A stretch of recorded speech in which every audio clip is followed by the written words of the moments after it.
So Vince is going to be answering your questions today. It's really important that we note that in this format, there is no expert in any field that can give individual specific advice. So Vince is going to be giving you information based on what people have written in, but obviously he doesn't have the ability to know all the things going on in your home and in your family. He'll give you information of a general nature with that, which then you'll have to evaluate and see if it fits within your life, right? So that's sort of the deal here.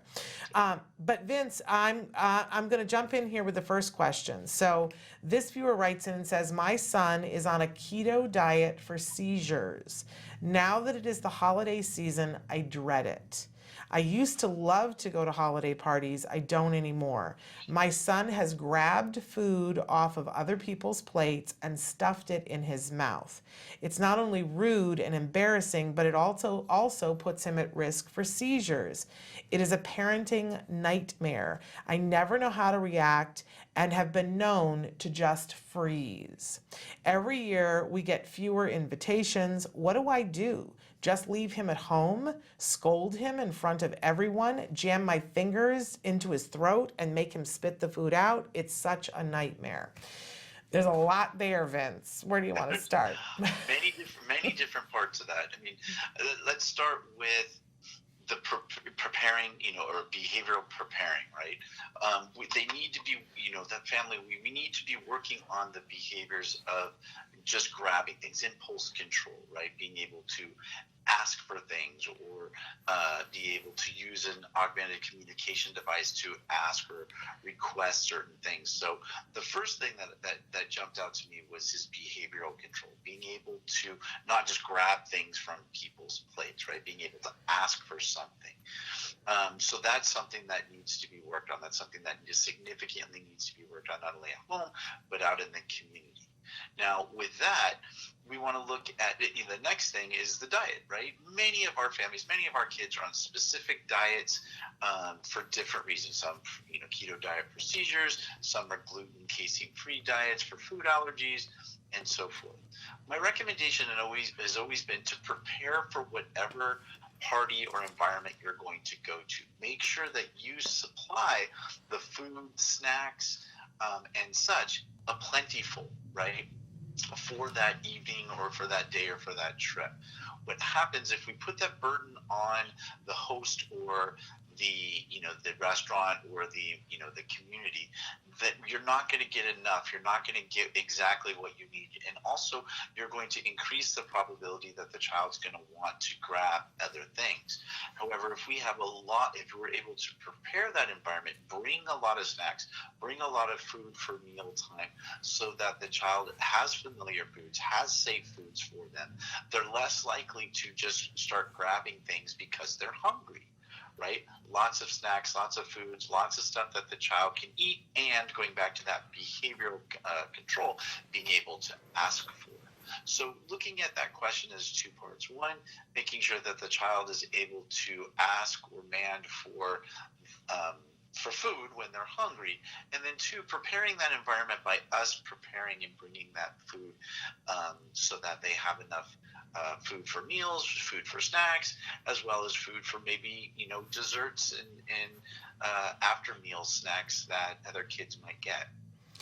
Okay, wonderful. So I love that because look at Vince. He's so smart, and what he just outlined for us is the antecedent modification, right? The thing you do beforehand, and that's such an important thing to learn as a parent about all the things you could do to set yourself up for success, rather than setting yourself up for failure, which is showing up without any food, your child being hungry, and then there is this smorgasbord at a holiday party in front of them where the food all looks good and it becomes an infraction.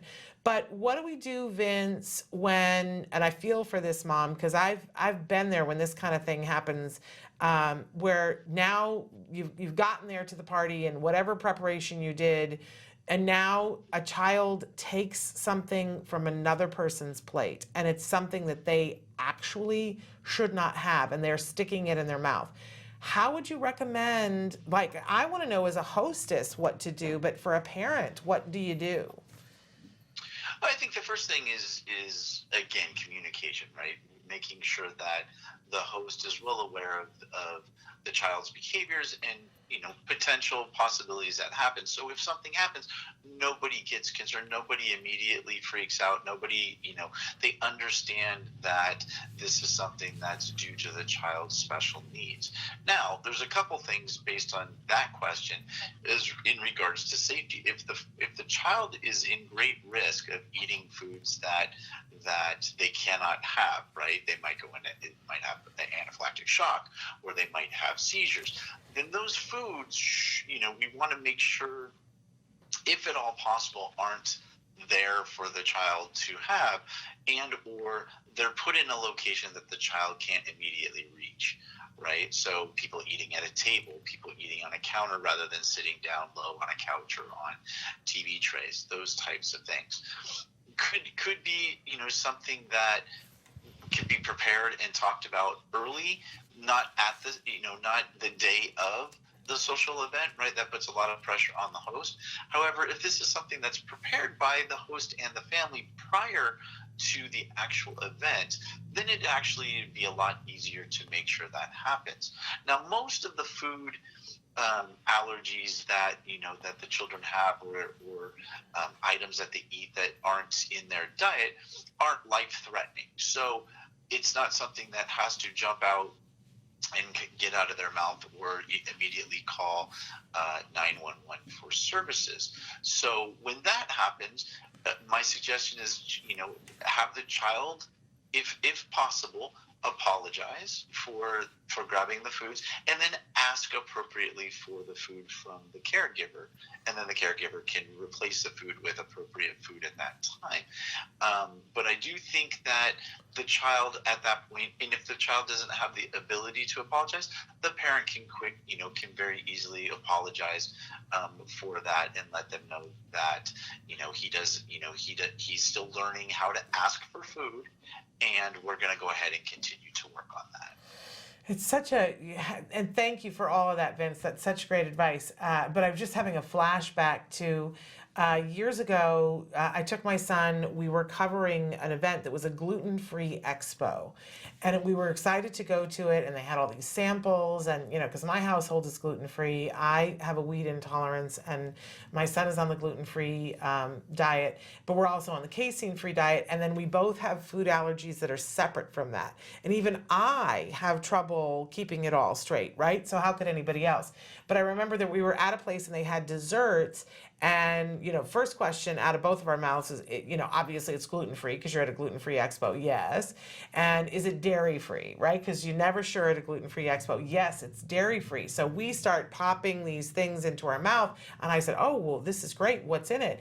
And she was like, oh, well, it's almonds. And I went, almonds? My son is allergic to almonds. Like, it just hadn't occurred to me to ask. And so now, I'm like whacking him on the back, and he's spitting it out. And the woman was mad at me and saying, please step away from the booth, because it looked like I was making him spit it out. And she was like, that's unsightly, get away from the booth.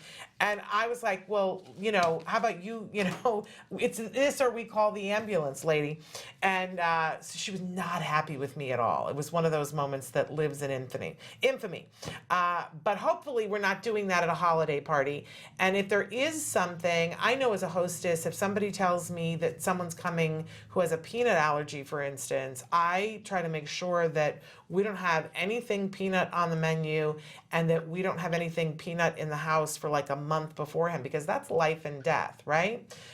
So it never had occurred to me before that, if your child has something that's that big of an allergy, you really should tell the host, right, Vince? Yes. Okay. Absolutely. So then they can prepare, like you were saying, maybe not even having that as part of the menu, or part of any recipe that they're making. And again, that preparation and communication prior to the event makes it a lot easier. If we don't do that communication, and then we do attend the event, then it makes it much more difficult, because we don't know what the recipes were made with. We don't know if food is going to be served that the child might not be able to have. And again, at that point, you can't tell people, please sit at the table, please sit here, and you don't do that, you do that. So I think it's extremely important to not be reserved about bringing these concerns to the host, because I'm sure if they're your friends and they're your family, they're going to be received well, and that party's going to be a lot more successful.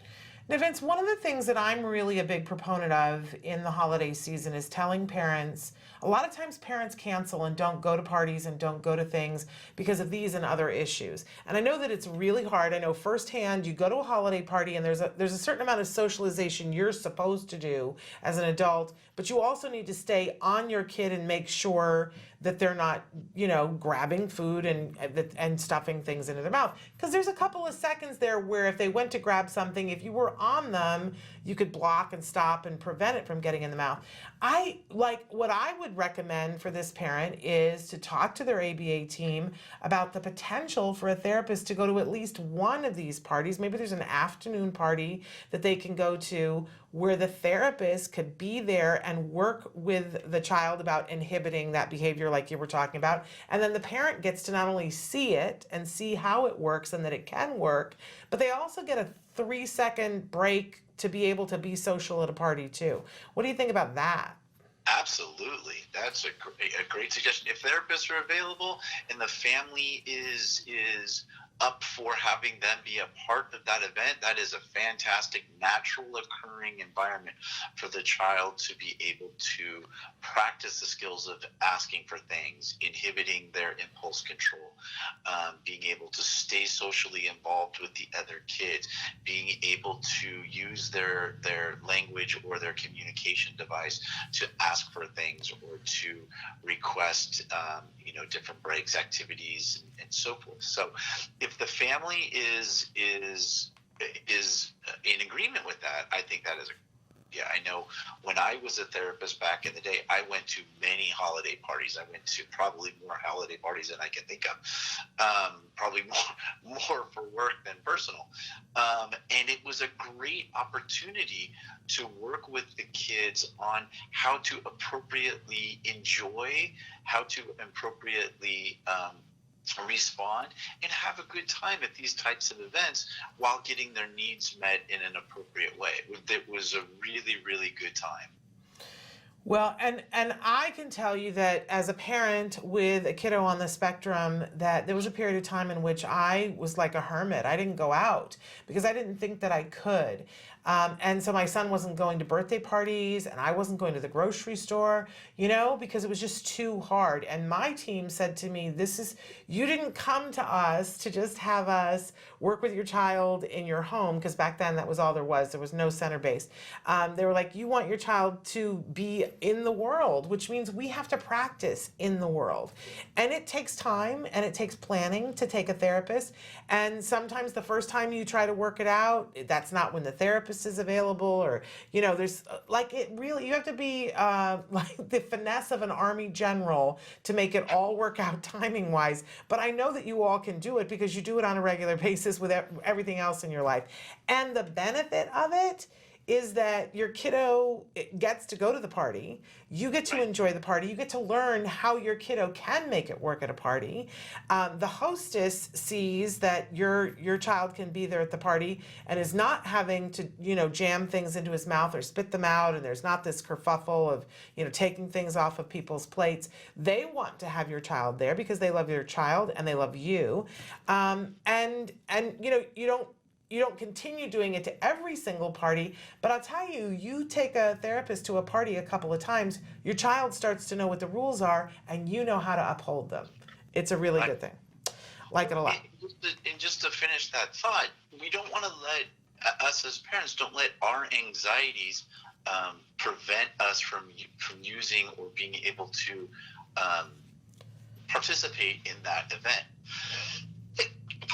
Bless you. Right? I mean, a lot of times it's anxiety about not wanting to communicate with the host, or again, not knowing what to do with our child when they're in social, closed, intimate social events and so forth.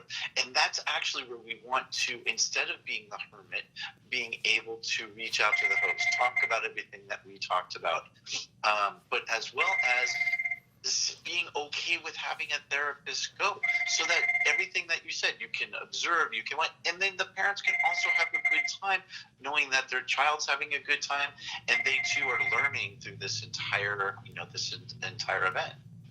It's wonderful. And Vince has got a phone call. We hope he doesn't have to take it. We're going to take a break anyway, though, Vince. And before I go, I want to say hello to a couple of people who are shouting out online. We want to say hi to Angela, who is writing to us from sunny Atlanta. We love Atlanta. Safia, who's saying good evening from England. And Ryan has been writing into us about how does this have to do with adults. I am now wanting to make a life change. I wish I would have started this change earlier in my life, but I was very immature. He writes that he's now 32, but that he feels that he's functioning at a 19 to 20-year-old level in his mind. And then he would like to talk about getting off of some of the meds that he's on and doing a more natural diet, using food and nutrition instead of pharmaceuticals. And I gotta say, Ryan, if you did not watch Monday's show, I really want to encourage you to go back and watch Monday's show, because we had Anita Lesko on the show. She is an adult who's on the spectrum, did not get her diagnosis until later, and she has had a big discovery. She is a nurse anesthetist and has done quite a bit of work in the field of healthcare for individuals who are on the autism spectrum, especially adults. And she's got a book that's coming out in November, but you're going to want to watch her show to talk about how she was able to turn around some of the meds that she was asked to be on because of diabetes through a natural diet. And the whole food diet. So I really want to encourage you to check Anita out and follow her, because she's addressing, she has a book out that's just about healthcare for individuals that are adults on the spectrum. So I encourage you to check that out. We have more questions coming up when we come back. Specifically, we're going to take on the mother-in-law at Thanksgiving. So stick with us. Don't go anywhere, you guys.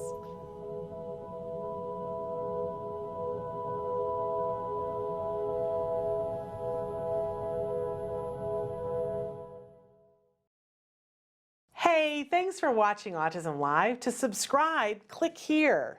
And if you'd like to check out some more of our videos, click here.